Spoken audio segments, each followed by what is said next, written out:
क्या ये सच में सिर्फ एक कहानी थी या हकीकत में कुछ और भी था? आज हम लेकर आए हैं एक ऐसी कहानी जो आपको हाईवे के एक डरावने सफर पर ले जाएगी। ये सिर्फ एक ट्रक ड्राइवर की कहानी नहीं है, बल्कि इसमें छिपा है एक भयानक राज, आत्माओं का खौफ और एक ऐसा मोड़ जो आपको हिलाकर रख देगा। तो तैयार हो जाइए एक ट्रक ड्राइवर की खौफनाक आपबीती की इस रहस्यमयी यात्रा के लिए। लेकिन याद रखिए, रात के अंधेरे में इसे अकेले मत सुनिएगा। वीडियो शुरू करने से पहले चैनल को सब्सक्राइब करें और बेल आइकन दबाएं ताकि आपको मिलती रहे ऐसी ही खौफनाक कहानियां। अब बिना वक्त गंवाए चलिए शुरू करते हैं। एक ट्रक ड्राइवर की खौफनाक आपबीती की कहानी। ये राजस्थान का बीकानेर जैसलमेर हाईवे था, वीरान, सुनसान और डरावना। रात के 2 बज चुके थे। चारों तरफ सिर्फ सन्नाटा पसरा था, जिसे कभी कभी ट्रक के इंजन की गड़गड़ाहट और टायरों की सरसराहट तोड़ देती थी। रवि ठाकुर, एक अनुभवी ट्रक ड्राइवर, अपनी बड़ी बड़ी मूंछों पर हाथ फेरते हुए सड़क पर नजरें गड़ाए हुए था। सालों से वह इस रास्ते पर सफर कर रहा था, लेकिन आज की रात कुछ अलग थी। जैसे हवा में कोई अजीब सा बोझिलपन था। उसके साथ उसकी नई मदद शेखर बैठा था, एक दुबला पतला घबराया हुआ नौजवान, जिसे यह सुनसान रास्ता और भी डरावना लग रहा था। उसने चारों तरफ देखा, रेत के ऊंचे ऊंचे टीलों के अलावा कुछ नहीं था। आसमान साफ था, लेकिन चांदनी भी धुंधली लग रही थी, जैसे कोई छाया उसे ढक रही हो। अचानक ट्रक की हेडलाइट की रोशनी में सड़क के किनारे एक लड़की खड़ी दिखाई दी। सफेद कपड़े पहने, नंगे पांव, बाल बिखरे हुए और चेहरा पीला सा, जैसे उसमें कोई जान ही ना हो। शेखर ने झटके से रवि की तरफ देखा। उसकी आंखों में सवाल था, क्या यह असली है? लेकिन रवि बेझिझक ट्रक धीमा करने लगा। रात के इस वक्त कोई लड़की इस वीराने में क्या कर रही है, उसने सोचा। शेखर की धड़कन तेज हो गई। भैया मत रोको, कुछ ठीक नहीं लग रहा, उसने कांपती आवाज में कहा। पर रवि ने ट्रक रोक दिया। इंजन की गरज धीरे धीरे शांत हो गई और सिर्फ रात की ठंडी हवा का सिहरन भरा एहसास रह गया। लड़की हिल भी नहीं रही थी, बस सड़क किनारे खड़ी थी, जैसे किसी का इंतजार कर रही हो। अचानक हवा तेज हो गई और आसपास की रेत उड़ने लगी। शेखर का दिल बैठा जा रहा था। वह लड़की अब धीरे धीरे ट्रक की तरफ बढ़ रही थी। मेरा नाम रूही है, लड़की ने धीमी लेकिन ठंडी आवाज में कहा। उसकी आवाज में एक अजीब सा दर्द था, जैसे कोई गहरी उदासी उसके अंदर बसी हो। मेरी कार खराब हो गई थी, बहुत देर से इंतजार कर रही थी। उसने आंखें झुका ली। उसके चेहरे पर मासूमियत थी, लेकिन उसकी आंखों में कुछ अजीब सा खालीपन झलक रहा था। रवि को कोई शक नहीं हुआ, वह हमेशा जरूरतमंदों की मदद करता था। चलो बैठो, उसने दरवाजा खोल दिया।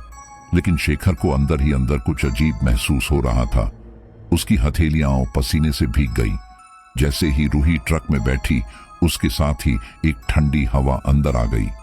बाहर तो गर्मी थी, लेकिन ट्रक के अंदर अचानक ठंडक बढ़ गई। शेखर ने हाथों को रगड़ा, उसे अजीब सा महसूस होने लगा। ट्रक आगे बढ़ा तो रेडियो जो बंद था अचानक चालू हो गया और अजीब सी खड़खड़ाहट की आवाज आने लगी। फिर एक पुराना अस्पष्ट गाना सुनाई देने लगा, जैसे किसी दूर दराज की जगह से आ रहा हो। रवि ने झुंझलाकर रेडियो बंद कर दिया, लेकिन कुछ ही सेकंड में वह फिर चालू हो गया और इस बार किसी और भाषा में बुदबुदाहट गूंजने लगी। शेखर का दिल जोरों से धड़कने लगा। वह रूही की तरफ देखने लगा और तभी उसे लगा कि उसकी गर्दन किसी अजीब कोण पर थोड़ी सी मुड़ी हुई थी। एक पल के लिए उसकी आंखें बिल्कुल खाली हो गईं, जैसे गहरे अंधेरे में झांक रहा हो। लेकिन पलक झपकते ही सब सामान्य हो गया। कुछ गलत है, शेखर ने सोचा, लेकिन उसकी हिम्मत नहीं हुई कुछ कहने की। ट्रक आगे बढ़ता रहा, लेकिन वातावरण और भारी होता जा रहा था।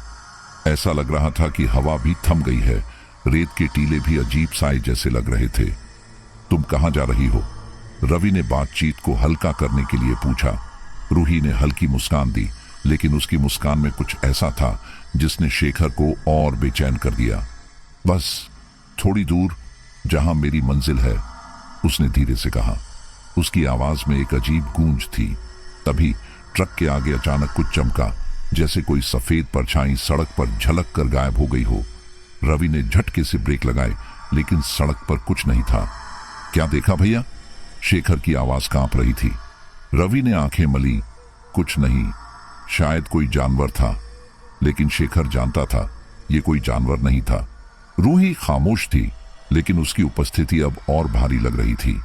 ट्रक के अंदर की ठंड अब बर्फ जैसी हो चुकी थी और शेखर को महसूस हुआ जैसे उसकी अपनी ही सांसें धुंधली होती जा रही हैं। उसने रूही की तरफ देखा और इस बार उसे पूरा यकीन था उसकी परछाई सीट पर नहीं थी। ट्रक अंधेरे रास्ते पर बढ़ता जा रहा था, लेकिन उसके अंदर का माहौल अब असहनीय हो चुका था। शेखर का दिल तेजी से धड़क रहा था। अचानक ट्रक के शीशों पर किसी के गीले हाथों के निशान उभरने लगे, बिल्कुल ताजा, जैसे अभी किसी ने हाथ रखा हो। शेखर ने कांपते हुए रवि को इशारा किया। भैया देखो, ये क्या हो रहा है? रवि ने शीशे की तरफ देखा, लेकिन कुछ समझ नहीं पाया। अजीब बात है, शायद कोहरा जम गया हो, वह बड़बड़ाया। लेकिन इससे पहले कि वह कुछ और सोच पाता, ट्रक का हॉर्न खुद ब खुद तेज आवाज में बजने लगा, बिना किसी कारण के। रवि ने घबराकर हॉर्न दबाया, लेकिन आवाज बंद होने का नाम ही नहीं ले रही थी। एक अजीब सी गूंज पूरे ट्रक में फैल गई, जैसे कोई ट्रक के अंदर ही चीख रहा हो। शेखर ने कांपते हुए साइड मिरर में झांका और उसके हलक से एक घुटी हुई चीख निकल गई। उसे शीशे में एक सफेद परछाई झलकती दिखी, जो ट्रक के ठीक पीछे थी। लेकिन जब उसने झटके से मुड़कर देखा तो वहां कुछ भी नहीं था। अब तक उसका डर हद से ज्यादा बढ़ चुका था। तभी उसने रूही की तरफ देखा। वह हल्के से मुस्कुरा रही थी, लेकिन उसकी मुस्कान अजीब थी, बेहद अजीब, जैसे वह सब कुछ जानती हो। शेखर की आंखें चौड़ी हो गईं। उसे अब पूरा यकीन था कि कुछ बहुत गलत हो रहा था। कुछ ही देर में वे एक छोटे गांव के पास पहुंचे। गांव बिल्कुल सुनसान था, चारों तरफ सन्नाटा फैला था। न कोई आदमी, न कोई आवाज। सड़क के किनारे एक बूढ़ी औरत खड़ी थी। उसकी आंखों में भय था। जैसे ही ट्रक उसके पास पहुंचा, वह घबराकर हाथ हिलाने लगी। रवि ने ट्रक रोका और खिड़की से झांककर पूछा, मां जी, क्या हुआ? बूढ़ी औरत ने कांपती आवाज में पूछा, तुम कौन हो और इस वक्त यहां क्या कर रहे हो? रवि ने सहजता से जवाब दिया, हम रास्ते से गुजर रहे हैं और यह लड़की रूही, इसकी कार खराब हो गई थी, इसलिए इसे छोड़ने जा रहे हैं। जैसे ही बूढ़ी औरत ने रूही का नाम सुना, उसका चेहरा पीला पड़ गया। वह एक कदम पीछे हटी और उसकी आंखों में दहशत झलकने लगी। उसके होंठ कांपने लगे और उसने डर से कहा, यह लड़की मरी हुई है, इसकी आत्मा हर साल इसी जगह आती है। बूढ़ी औरत की बात सुनकर शेखर का खून जम गया। उसका चेहरा सफेद पड़ गया और उसके हाथ पैर ठंडे हो गए। भैया, ये क्या कह रही है? उसकी आवाज कांप रही थी, लेकिन रवि को इन बातों पर यकीन नहीं हुआ। अरे, ये सब बकवास है, उसने झुंझलाकर कहा और तेजी से ट्रक का गियर डालकर चलने लगा। लेकिन जैसे ही उसने स्टीयरिंग घुमाने की कोशिश की, उसके हाथ जकड़ गए। स्टीयरिंग हिल ही नहीं रहा था। क्या मजाक है ये? उसने जोर लगाकर मोड़ने की कोशिश की, लेकिन स्टीयरिंग पूरी तरह लॉक हो चुका था। तभी अचानक ब्रेक ने भी काम करना बंद कर दिया। भैया, ब्रेक दबाओ, शेखर चीखा, लेकिन रवि पूरी ताकत लगाकर भी ट्रक रोक नहीं पा रहा था। ट्रक अब अपनी मर्जी से भाग रहा था, जैसे कोई और उसे चला रहा हो। हेडलाइट्स लगातार जल बुझ रही थीं और चारों तरफ रहस्यमयी अंधेरा छाने लगा था। तभी रेडियो से अचानक एक भयानक चीख गूंज उठी। एक लड़की की चीख, इतनी दर्दनाक कि शेखर ने अपने कानों पर हाथ रख लिए। रवि की पेशानी पर पसीना छलक आया।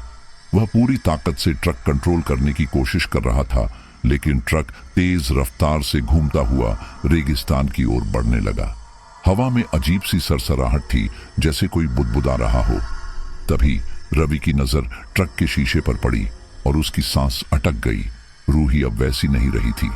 उसकी आंखें गहरी काली हो चुकी थीं, जैसे उनमें कोई अंतहीन अंधेरा बसा हो। उसका चेहरा पिघल रहा था, जैसे मोम झलकर टपक रहा हो। उसके होंठ फटे हुए थे और उसके लंबे भयानक नाखून ट्रक की सीट पर गहरे निशान बना रहे थे। वह धीरे धीरे मुस्कुरा रही थी, एक ऐसी मुस्कान जिससे रोंगटे खड़े हो जाएं। रवि और शेखर के मुंह से एक साथ चीख निकल गई। ट्रक अब बेकाबू होकर रेत के ऊंचे ऊंचे टीलों की तरफ बढ़ रहा था और उनकी मौत बस कुछ ही पलों की दूरी पर थी। रवि की सांसें उखड़ रही थीं, लेकिन तभी उसे अचानक याद आया, कुछ किलोमीटर दूर एक पुराना शिव मंदिर है जिसके बारे में सुना था कि वहां आत्माओं को शांत करने की शक्ति है। बिना एक पल गंवाए उसने पूरी ताकत से स्टीयरिंग घुमाया और ट्रक को मंदिर की ओर मोड़ दिया। ट्रक अब अंधेरे में धूल उड़ाता हुआ तेजी से बढ़ रहा था, लेकिन अंदर का माहौल और भी भयावह हो चुका था। रूही अब पूरी तरह अपने भूतिया रूप में आ चुकी थी। वह हवा में उठने लगी, उसके लंबे बाल चारों ओर लहराने लगे और उसकी आंखों से काले आंसू बहने लगे। ट्रक की छत पर कुछ गिरने की आवाज आई। रवि ने ऊपर देखा और उसका कलेजा कांप गया। ट्रक की छत से खून की मोटी मोटी बूंदें टपक रही थी। पूरी केबिन में अजीब सी सड़ांध भर गई। भैया, मैं शेखर फटी आंखों से ये सब देख रहा था, लेकिन डर इतना था कि उसकी जुबान साथ नहीं दे रही थी। और फिर अचानक उसकी आंखें उलट गईं और वह बेहोश होकर सीट पर गिर पड़ा। लेकिन रवि अब रुकने वाला नहीं था। उसने मंदिर की दिशा में ट्रक दौड़ा दिया, लेकिन जैसे जैसे वे पास पहुंचे, रूही और अधिक गुस्से में आ गई। उसकी चीखें अब इतनी तीखी थीं कि रवि के कानों से खून निकलने लगा। ट्रक कांप रहा था, जैसे कोई दैत्य उसे जकड़ने की कोशिश कर रहा हो। तभी मंदिर के दरवाजे पर एक महान तांत्रिक पंडित खड़ा दिखाई दिया। उसकी सफेद दाढ़ी हवा में लहरा रही थी और वह जोर जोर से मंत्र पढ़ रहा था। जैसे ही ट्रक मंदिर के करीब पहुंचा, एक अदृश्य शक्ति ने रूही को जकड़ लिया। वह जोर जोर से चीखने लगी, उसका शरीर अकड़ने लगा और उसकी आंखों से जलते हुए आंसू गिरने लगे। रुको, मुझे मत रोको! उसकी गूंजती हुई आवाज हवा में फैल गई। पूरा वातावरण कांप रहा था। मंदिर की घंटियां अपने आप बजने लगी, हवा में राख उड़ने लगी और जमीन थरथराने लगी। रवि ने मुश्किल से ट्रक रोका और पसीने से तरबतर हो गया। अब सवाल यह था, क्या यह पंडित रूही की आत्मा को मुक्ति दिला पाएगा, या फिर इसके पीछे कोई और बड़ा भयानक रहस्य छुपा था? रवि ने कांपते हाथों से ट्रक रोका और घबराकर शेखर की ओर देखा। वह अब भी बेहोश पड़ा था, लेकिन उसकी सांसें चल रही थीं। ट्रक के शीशों पर रूही की भूतियां परछाई बार बार उभर रही थी, मानो वह उन्हें अंदर से देख रही हो। चारों ओर भयानक सन्नाटा था, लेकिन मंदिर के द्वार पर पहुंचते ही रवि को महसूस हुआ कि यह कोई साधारण जगह नहीं थी। मंदिर के द्वार पर लगे त्रिशूल अपने आप हिलने लगे और लोहे की घंटियां बिना किसी स्पर्श के बजने लगीं। अचानक हवा में किसी के मंत्रोच्चार की गूंज उठी। रवि के कदम अनायास ही मंदिर की ओर बढ़ने लगे, लेकिन जैसे ही वह पहला कदम चढ़ा, रूही जोर से चीख पड़ी। उसकी चीख इतनी भयानक थी कि पूरा वातावरण कांप उठा। हवा के झोंके रेगिस्तान की रेत को बवंडर की तरह उठा रहे थे और ट्रक के शीशों पर दरारें पड़ने लगीं। रवि ने पलटकर देखा, रूही अब और भी भयानक दिख रही थी। उसकी आंखों से गाढ़ा काला धुआं निकल रहा था और उसके शरीर पर गहरे घाव उभर आए थे, जिनसे खून टपक रहा था। लेकिन जैसे ही उसने मंदिर के द्वार पर कदम रखने की कोशिश की, एक अदृश्य शक्ति ने उसे धक्का दे दिया। वह जमीन से कुछ फीट ऊपर हवा में तैरने लगी और गुस्से से चीख पड़ी, मुझे रोको मत! उसकी आवाज चारों ओर गूंजने लगी। मंदिर के अंदर से एक बुजुर्ग संत निकले, पंडित त्रिलोचन बाबा। उनका चेहरा तेज से चमक रहा था और उनके हाथ में एक माला थी, जिससे लगातार मंत्रों की ध्वनि निकल रही थी। उन्होंने रवि की ओर देखा और कहा, जल्दी अंदर आओ, इस आत्मा को यहां घुसने नहीं देना चाहिए। रवि ने हिम्मत जुटाकर मंदिर में प्रवेश किया और तभी मंदिर की सीढ़ियों के पास लगी दीवारों पर अजीबोगरीब रक्त के हाथों के निशान उभरने लगे। मंदिर की जलती हुई दियों की लौ अचानक नीली पड़ गई। यह संकेत था कि कोई और भी दुष्ट आत्मा वहां मौजूद थी। रूही जोर से गूंजी, उसकी चीखें पागल कर देने वाली थीं। वह हवा में घूमने लगी और पूरी शक्ति से मंत्रों के प्रभाव को तोड़ने की कोशिश करने लगी। तभी त्रिलोचन बाबा ने अपनी माला घुमाई और एक विशेष मंत्र का जाप करने लगे। AUM नमः शिवाय, आत्मा बंधनाय स्वाहा। मंत्रों की शक्ति से रूही दर्द से तड़पने लगी। लेकिन तभी मंदिर के भीतर एक और अजीब घटना घटी। वहां अचानक एक और रहस्यमयी आत्मा प्रकट हुई, जिसकी उपस्थिति ने पूरे माहौल को और भयावह बना दिया। रवि ने घबरा कर देखा, यह कौन था? क्या यह रूही से भी ज्यादा खतरनाक था? अब असली लड़ाई शुरू होने वाली थी। रूही की चीखों से पूरा मंदिर गूंज उठा, लेकिन तभी मंदिर के गर्भगृह में अचानक एक अदृश्य द्वार खुल गया। वहां से रहस्यमयी धुंध बाहर आने लगी, जैसे कोई प्राचीन राज जब उजागर होने वाला हो। त्रिलोचन बाबा ने गहरी आवाज में कहा, इस आत्मा को पूरी मुक्ति तभी मिलेगी जब इसकी मौत की सच्चाई सामने आएगी। रवि घबराया हुआ था, लेकिन उसके मन में एक अजीब सी जिज्ञासा भी थी। आखिर रूही की मौत का सच क्या था? जैसे ही पंडित बाबा ने एक मंत्र पढ़कर उसे द्वार के अंदर धकेला, रवि को लगा जैसे उसकी आत्मा उसके शरीर से अलग हो रही हो। अगले ही पल जब उसकी आंखें खुली तो वह खुद को 10 साल पहले के बीकानेर जैसलमेर हाईवे पर खड़ा पाया। यह एक अकाल्पनिक दृश्य था, लेकिन सब कुछ असली जैसा लग रहा था। एक चमचमाती कार रात के अंधेरे में तेज रफ्तार से दौड़ रही थी। कार के अंदर एक युवा लड़की बैठी थी, रूही, लेकिन वह अकेली नहीं थी। उसके साथ एक अज्ञात व्यक्ति भी था, जिसकी आंखों में गुस्सा भरा हुआ था। कार के अंदर झगड़ा हो रहा था। रूही घबराई हुई थी और बार बार कह रही थी, प्लीज ऐसा मत करो, मैं किसी को कुछ नहीं बताऊंगी। लेकिन वह आदमी गुस्से में था।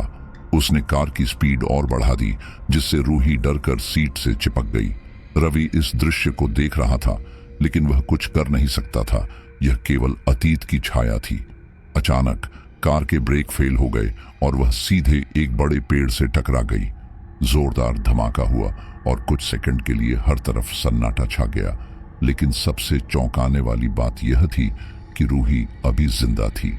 वह दर्द से कराह रही थी, मदद के लिए हाथ बढ़ा रही थी, लेकिन तभी उस आदमी ने उसकी गर्दन पकड़ ली और बेरहमी से उसे गला घोंट कर मार दिया। उसकी आंखों में कोई पछतावा नहीं था, बस क्रूरता थी। जब रूही की निश्चल देह सड़क पर गिर गई तो वह आदमी घबराकर इधर उधर देखने लगा और फिर जल्दी से उसकी लाश को घसीटकर हाईवे के किनारे झाड़ियों में फेंक दिया। इसके बाद वह कार में बैठा और अंधेरे में गायब हो गया। रवि के रोंगटे खड़े हो गए। यह हत्या थी। रूही किसी दुर्घटना में नहीं मरी थी, बल्कि उसे बेरहमी से मार दिया गया था। लेकिन सवाल यह था कि वह आदमी कौन था, और सबसे महत्वपूर्ण बात, रूही की आत्मा को यह सच क्यों नहीं पता था। तभी धुंध और गहरी होने लगी और रवि को महसूस हुआ कि वह फिर से वर्तमान में लौट रहा है। क्या अब इस रहस्य से पर्दा उठेगा? रवि जैसे ही वर्तमान में लौटा, मंदिर के अंदर का माहौल अचानक बदल गया। रूही की आत्मा, जो अब तक भयानक रूप में थी, धीरे धीरे शांत होने लगी। उसकी आंखों में अब गुस्से की जगह एक अजीब सा खालीपन था, मानो उसे कोई पुरानी याद धुंधली होकर फिर से दिखाई देने लगी हो। वह कांपती आवाज में बुदबुदाने लगी, मुझे याद आ रहा है, मुझे किसने मारा था। रवि और त्रिलोचन बाबा सतर्क होकर उसकी ओर देखने लगे, लेकिन इससे पहले कि वह कुछ और कह पाती, मंदिर की दीवारों पर अचानक कुछ अजीब होने लगा। लाल रंग की बूंदें पत्थरों पर गिरने लगी और कुछ ही पलों में दीवारों पर रक्त से एक नाम उभर आया, विजय राठौड़। पंडित त्रिलोचन बाबा ने जैसे ही यह नाम पढ़ा, उनकी आंखें चौड़ी हो गईं। उन्होंने फुसफुसाते हुए कहा, यह तो राजस्थान का मशहूर बिजनेसमैन है, लेकिन इसका रूही की मौत से क्या संबंध? रवि को भी यह नाम सुनकर झटका लगा। विजय राठौड़ का नाम उसने कई बार अखबारों में पढ़ा था। वह एक ताकतवर आदमी था, जिसके कई काले कारनामे छुपे हुए थे। लेकिन रूही की आत्मा अब पूरी तरह बदल चुकी थी। उसकी आंखें पहले जैसी मासूम नहीं रहीं, अब उनमें एक अजीब सा क्रोध जल रहा था। उसने भयानक आवाज में कहा, उसने सिर्फ मेरी जान नहीं ली थी, उसने मेरी आत्मा को भटकने के लिए भी मजबूर कर दिया। त्रिलोचन बाबा समझ गए कि रूही अब सिर्फ मोक्ष नहीं चाहती, उसे इंसाफ चाहिए। उन्होंने गंभीर स्वर में कहा, बेटी, बदले की आग आत्मा को और ज्यादा भटकाती है। यदि तुमने बदला लेने की राह चुनी तो तुम कभी मुक्त नहीं हो पाओगी। लेकिन रूही अब शांत होने के लिए तैयार नहीं थी। उसने हवा में हाथ घुमाया और मंदिर की दीवारों पर जगह जगह खून के धब्बे फैलने लगे। नहीं, अब मैं किसी भी हाल में विजय राठौड़ को नहीं छोड़ूंगी। उसे भी वही दर्द महसूस करना होगा जो मैंने सहा है। रवि के रोंगटे खड़े हो गए। क्या अब एक और अनहोनी होने वाली थी? क्या रूही की आत्मा वाकई बदले की आग में जलने वाली थी, या फिर कोई और बड़ा रहस्य अभी भी छिपा हुआ था? जैसे ही पंडित त्रिलोचन बाबा ने अंतिम मंत्र पढ़ा, मंदिर के चारों ओर तेज हवाएं चलने लगी। रूही की आत्मा तड़प रही थी, लेकिन अब वह पूरी तरह मुक्त होने को तैयार नहीं थी। उसकी आंखों में जलता हुआ क्रोध साफ दिखाई दे रहा था। मुझे इंसाफ चाहिए, उसकी आवाज गूंज उठी और पूरा मंदिर कांपने लगा। पंडित बाबा पूरी कोशिश कर रहे थे कि उसकी आत्मा को शांत किया जाए, लेकिन अब वह किसी की बात सुनने को तैयार नहीं थी। इस बीच रवि और शेखर ने महसूस किया कि यहाँ ज्यादा देर रुकना खतरे से खाली नहीं है। वे दोनों जल्दी से मंदिर के बाहर भागे और अपने ट्रक की ओर दौड़े। लेकिन जैसे ही रवि ने ट्रक का दरवाजा खोला, उसकी आंखें भय से फैल गईं। ट्रक के अंदर की सीटें जल चुकी थीं, जैसे किसी ने उन्हें आग के हवाले कर दिया हो। पूरे ट्रक से एक अजीब सी जलन की गंध आ रही थी। लेकिन सबसे डरावनी चीज थी ट्रक के फ्रंट शीशे पर लिखा हुआ खून से संदेश, इंसाफ या मौत। शेखर की टांगें कांपने लगी। भैया, यह सब क्या हो रहा है? वह घबराकर बोला। रवि ने जब ट्रक की तरफ ध्यान दिया तो उसकी धड़कन और तेज हो गई। ट्रक के हॉर्न अपने आप बज रहे थे। इंजन बिना किसी चाबी के स्टार्ट हो चुका था और ऐसा लग रहा था मानो ट्रक खुद ब खुद किसी अनदेखी शक्ति से चलने को तैयार हो। तभी अचानक ट्रक के दोनों दरवाजे जोर से खुल गए और एक ठंडी हवा का झोंका अंदर से बाहर निकला। रवि को अब कोई शक नहीं था, रूही की आत्मा अभी भी इस ट्रक के अंदर थी। पंडित त्रिलोचन बाबा मंदिर से बाहर आए और उन्होंने गहरी आवाज में कहा, अब केवल एक ही रास्ता बचा है, विजय राठौड़ को ढूंढो। जब तक उसे इस पाप की सजा नहीं मिलेगी, रूही की आत्मा इस दुनिया में और भी बड़ा कहर बर पाएगी। रवि और शेखर ने एक दूसरे को देखा। अब उनके पास कोई और चारा नहीं था। उन्हें विजय राठौड़ तक पहुंचना ही था, वरना कुछ ऐसा होने वाला था जिसकी उन्होंने कभी कल्पना भी नहीं की थी। रवि, शेखर और पंडित त्रिलोचन बाबा ने रात के अंधेरे में विजय राठौड़ के महल नुमा घर की ओर कदम बढ़ाए। चारों तरफ गहरा सन्नाटा था, लेकिन हवाओं में एक अजीब सी घुटन महसूस हो रही थी। जैसे ही वे लोहे के बड़े गेट के पास पहुंचे, वह अपने आप चरमराते हुए खुल गया, मानो कोई उनकी राह देख रहा हो। घर के अंदर घुसते ही उन्हें वहां का माहौल असामान्य लगा। दीवारों पर पुराने समय की तस्वीरें थीं, लेकिन हर तस्वीर में लोगों की आंखें खरोंची गई थीं। नौकरों के चेहरे पर डर साफ झलक रहा था। एक बूढ़े नौकर ने कांपती आवाज में कहा, आप लोग यहाँ क्यों आए हैं? हर रात इस घर में कोई न कोई अजीब चीज होती है। एक औरत की चीखें सुनाई देती हैं और कई बार तो हमें लगता है कि कोई परछाई हमारे पीछे चल रही है। रवि और शेखर एक दूसरे को देखकर सिहर उठे। पंडित बाबा ने मंत्र बुदबुदाते हुए घर के मुख्य हॉल में प्रवेश किया। रवि, शेखर और पंडित त्रिलोचन बाबा जैसे ही विजय राठौड़ के महल नुमा घर में दाखिल हुए, उन्हें अजीब सा एहसास हुआ। हवाओं में घुली हुई एक अनजानी बेचैनी थी, मानो दीवारें भी कोई छुपा हुआ राज फुसफुसा रही हों। नौकरों के चेहरे पर डर की परछाई थी।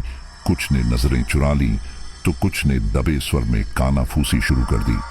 घर के विशाल दालान में कदम रखते ही एक ठंडी लहर उनके शरीर से गुजर गई। दीवारों पर पुरानी राजपूताना शैली की पेंटिंग्स थीं, लेकिन उनकी आंखों में अजीब सी वीरानी थी। जैसे ही वे मुख्य बैठक में पहुंचे, सामने एक भारी भरकम सिंहासन जैसी कुर्सी पर विजय राठौड़ बैठा था, एक प्रभावशाली लेकिन थका हारा आदमी। 60 साल के इस आदमी की आंखों में एक रहस्यमयी भय झलक रहा था, मानो कोई उसका पीछा कर रहा हो। रवि ने बिना समय गंवाए सीधे पूछा, विजय जी, क्या आप रूही को जानते हैं? विजय का चेहरा अचानक सख्त हो गया।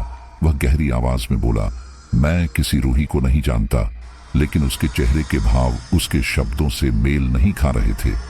पंडित त्रिलोचन बाबा ने विजय की आंखों में झांकते हुए मंत्र पढ़ना शुरू किया। अचानक घर की दीवारें कांप उठी, जैसे किसी ने पूरे महल को जकड़ लिया हो। खिड़कियों के पर्दे हवा में उड़ने लगे और दीवार पर टंगी एक तस्वीर जमीन पर गिर पड़ी। विजय घबराकर खड़ा हो गया। लेकिन खुद को संभालते हुए गुस्से में बोला, तुम लोग यहां से चले जाओ, ये सब नाटक बंद करो। शेखर ने दीवार से गिरी तस्वीर उठाई और उसे देखते ही ठिठक गया।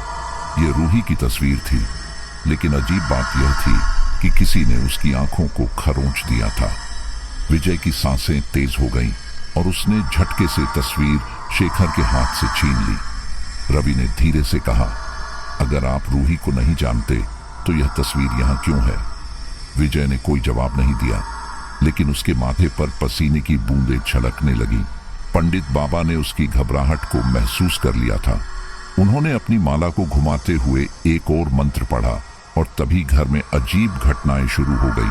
कमरे की मोमबत्तियां अपने आप बुझने लगी, किसी के धीमे धीमे रोने की आवाज आने लगी और अचानक दीवारों पर खून के हाथों के निशान उभर आए। रवि और शेखर का कलेजा मुंह को आ गया, लेकिन पंडित बाबा शांत खड़े रहे। तभी एक जोरदार धमाके की आवाज आई और विजय के कमरे का दरवाजा अपने आप खुल गया। विजय अब घबराकर कांप रहा था। वह जमीन पर गिर पड़ा और बुदबुदाने लगा, मुझे माफ कर दो, मुझे माफ कर दो। रवि ने झुककर उसकी आंखों में देखा और सख्ती से पूछा, सच बताओ विजय, रूही कौन थी और तुम उससे इतना डर क्यों रहे हो? विजय की आंखों से आंसू बहने लगे। वह अब अपनी गलती छुपा नहीं सकता था। उसकी आवाज कांप रही थी जब उसने कहा, रूही मेरी बेटी थी। कमरे में सन्नाटा छा गया। हाँ, रूही मेरी ही बेटी थी, लेकिन मैं उसे कभी अपनाना नहीं चाहता था, क्योंकि वह एक नौकरानी की औलाद थी। विजय की आंखों में पश्चाताप छलक उठा। मैंने पूरी जिंदगी अपनी इज्जत और ताकत को बचाने में लगा दी, और फिर एक दिन मेरी दुनिया ही उजड़ गई। विजय ने गहरी सांस ली और अपनी कहानी बताने लगा। रूही को जब सच पता चला तो उसने मुझसे सवाल किए। उसने कहा कि उसे अपने पिता का नाम चाहिए, लेकिन मैं डर गया था। मैं अपनी प्रतिष्ठा खोने को तैयार नहीं था। उस दिन गुस्से में मैंने अपने ही आदमी को उसे खत्म करने का हुक्म दे दिया। शेखर और रवि के चेहरे पर घृणा और गुस्सा उभर आया। मेरे आदमी ने उसे कार में ले जाकर मार डाला और फिर उसकी लाश को सड़क किनारे फेंक दिया। मैंने सोचा था कि यह राज हमेशा के लिए दफन हो जाएगा, लेकिन रूही की आत्मा मुझे कभी चैन से जीने नहीं दे रही। हर रात वह मेरे सपनों में आती है। हर रात उसकी चीखें इस महल में गूंजती हैं। तभी घर की सभी खिड़कियां एक साथ जोर से धड़ाम धड़ाम करके बंद हो गईं। पूरे घर में ठंडी हवा फैल गई और अचानक एक परछाई कमरे में प्रकट हुई। यह रूही थी, लेकिन अब वह वैसी मासूम लड़की नहीं थी जिसे विजय ने ठुकरा दिया था। उसकी आंखें अंगारे जैसी जल रही थीं और उसके लंबे बाल हवा में लहरा रहे थे। उसकी आवाज गूंजी, अब तेरा अंत आ चुका है विजय। विजय जमीन पर घुटनों के बल गिर गया। वह बुरी तरह कांप रहा था। नहीं रूही, मुझे माफ कर दो। रवि और शेखर भी अब डर के मारे जड़ हो गए थे। पंडित बाबा ने जल्दी से मंत्र पढ़ना शुरू किया। रूही, तुम्हें बदले की आग में जलने से मुक्ति नहीं मिलेगी। अगर तुम उसे मारोगी तो हमेशा के लिए इस दुनिया में फंसी रहोगी। लेकिन रूही की आंखों में अब कोई दया नहीं थी। कमरे में जोरदार आंधी चलने लगी, दीवारों की तस्वीरें गिरने लगीं और छत से झूमर नीचे आ गिरा। विजय ने जोर से चीखते हुए कहा, अगर मुझे मारकर तुझे शांति मिलती है तो मार दे। रूही की आत्मा जोर से चीखी और कमरे में एक जोरदार धमाका हुआ। विजय का शरीर हवा में उठ गया और उसकी गर्दन पर गहरे निशान बनने लगे, जैसे कोई अदृश्य हाथ उसे गला घोंट रहा हो। पंडित बाबा ने अपनी पूरी शक्ति लगाकर मंत्र पढ़ा। अचानक एक उज्जवल रोशनी कमरे में फैल गई और रूही की आत्मा दर्द से चीख पड़ी। उसकी आंखों में गुस्सा कम होने लगा और अब वहां सिर्फ आंसू थे। पिताजी, आपने मुझसे मेरा जीवन छीन लिया, लेकिन मैं बदले की आग में जलकर खुद को और नहीं खोना चाहती। धीरे धीरे उसकी आत्मा शांत होने लगी और कुछ ही पलों में वह गायब हो गई। विजय जमीन पर गिर पड़ा, लेकिन उसकी आंखें अब भी भय से चौड़ी थीं। घर का माहौल अब पहले जैसा नहीं था। हवाएं शांत थीं और खिड़कियों से चांदनी अंदर आ रही थी। पंडित बाबा ने गहरी सांस ली और कहा, आखिरकार रूही को इंसाफ मिल गया। रवि और शेखर ने एक दूसरे को देखा। यह सफर भले ही डरावना था, लेकिन अब रूही की आत्मा मुक्त हो चुकी थी। लेकिन सवाल यह था, क्या विजय को उसके किए की सजा मिलेगी या फिर उसकी बाकी जिंदगी डर और पश्चाताप में ही कटेगी। महल के बाहर चिड़ियों की चहचहाहट गूंज उठी। रूही वहां से चली गई थी, लेकिन उसकी कहानी हमेशा के लिए जिंदा रहेगी। विजय राठौड़ की हवेली में रूही की आत्मा को शांति मिलने के बाद भी अजीब घटनाएं थमने का नाम नहीं ले रही थीं। हवेली की दीवारों पर अब भी ठंडी परछाइयां दौड़ रही थीं। खिड़कियां बिना हवा के ही खुद ब खुद खुल बंद हो रही थीं, और सबसे डरावनी बात, रात के सन्नाटे में किसी औरत की धीमी धीमी सिसकियां अब भी गूंज रही थीं। रवि और शेखर को लगा था कि रूही का बदला पूरा होते ही सब शांत हो जाएगा, लेकिन ऐसा नहीं हुआ। अब हवेली में कोई और आत्मा भी भटक रही थी, जिसका रहस्य अभी तक उजागर नहीं हुआ था। उसी रात जब रवि और शेखर हालात का जायजा लेने के लिए हवेली के मुख्य कक्ष में बैठे थे, अचानक वहां रखी पुरानी तस्वीरों में से एक जमीन पर गिर गई। तस्वीर के गिरने की आवाज इतनी जोरदार थी कि दोनों चौंक उठे। जैसे ही रवि ने तस्वीर उठाई, उसकी आंखें हैरानी से फैल गईं। यह कोई आम तस्वीर नहीं थी। ये विजय राठौड़ और एक युवा महिला की थी, जो किसी शादी के जोड़े में खड़ी थी। शेखर ने ध्यान से तस्वीर को देखा और धीरे से फुसफुसाया, यह तो रूही की मां है। रवि को सांप सूंघ गया। अगर यह रूही की मां थी, तो उसकी तस्वीर हवेली में क्यों थी? विजय ने कभी रूही को स्वीकार नहीं किया, तो उसकी मां की यह तस्वीर यहां कैसे थी?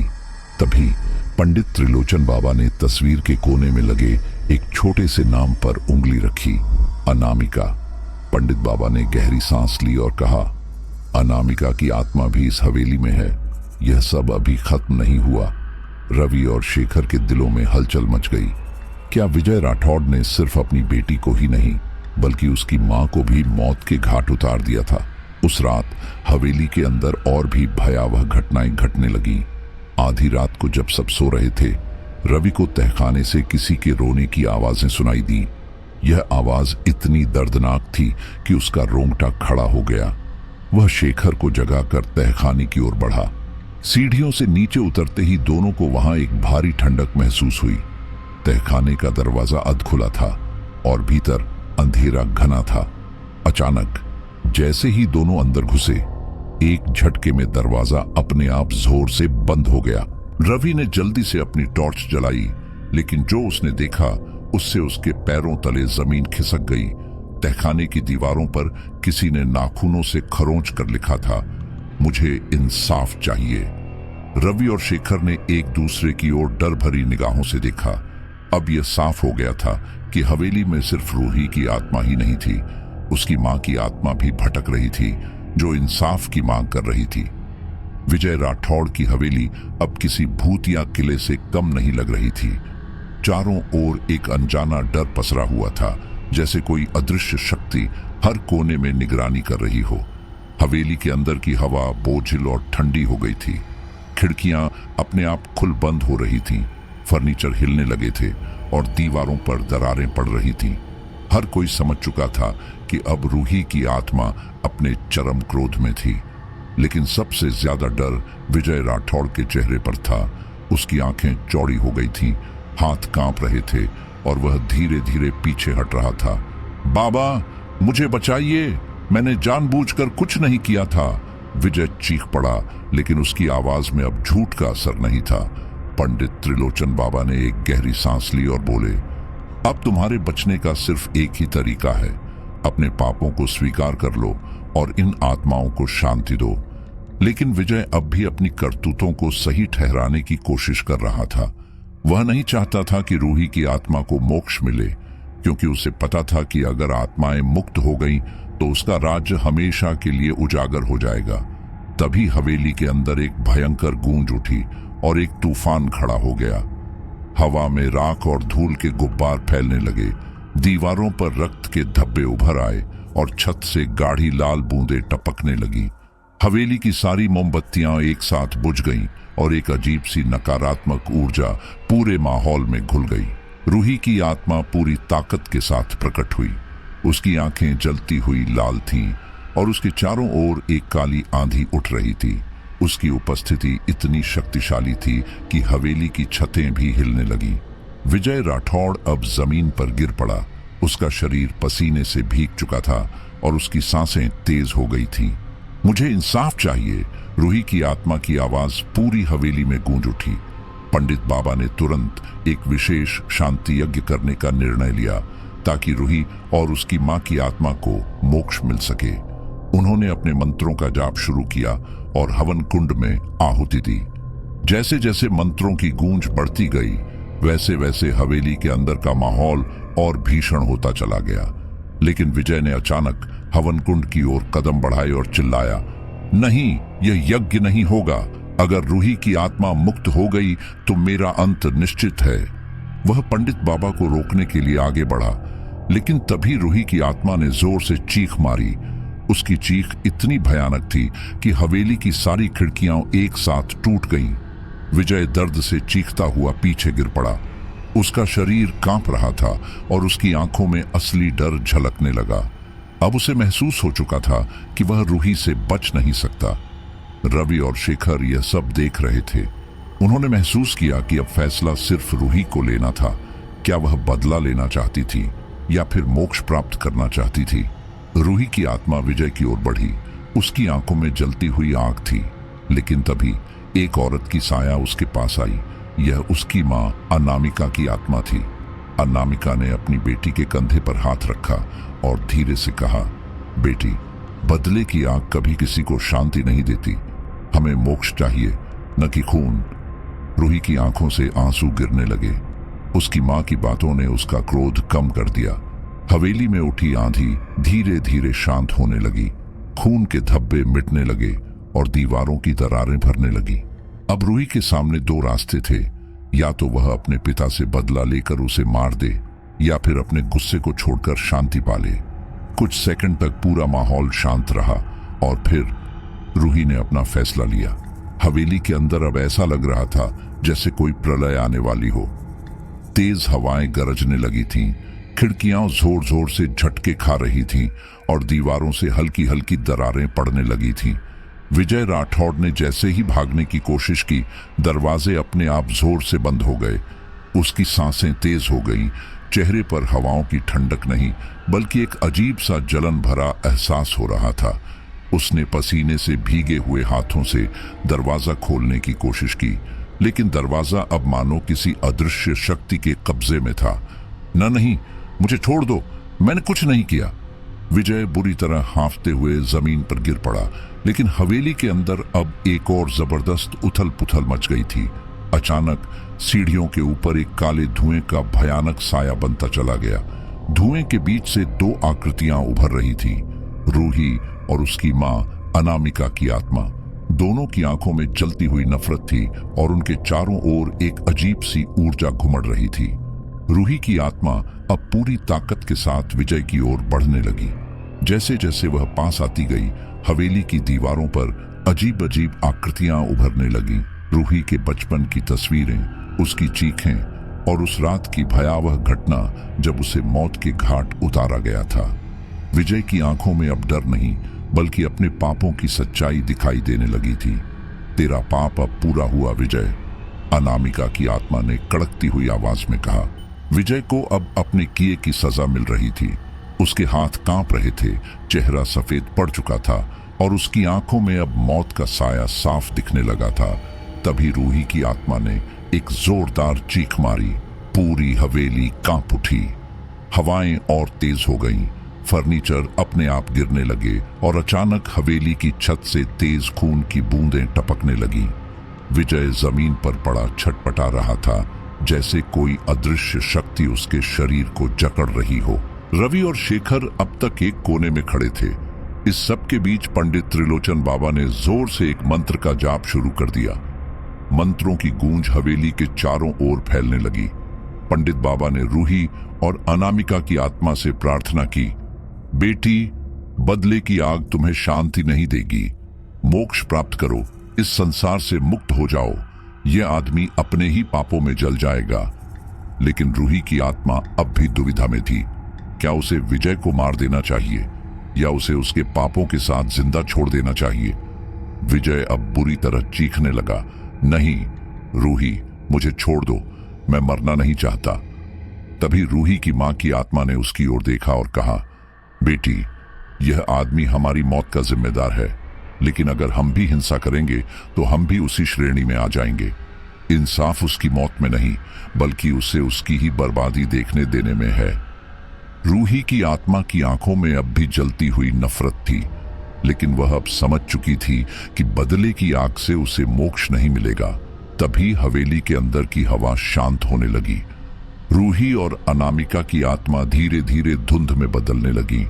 हवेली की दीवारों से खून के धब्बे मिटने लगे और टूटी हुई खिड़कियां अपने आप जुड़ने लगी। विजय अब भी जमीन पर पड़ा था, लेकिन उसकी आंखों में अब जीवन की कोई उम्मीद नहीं बची थी।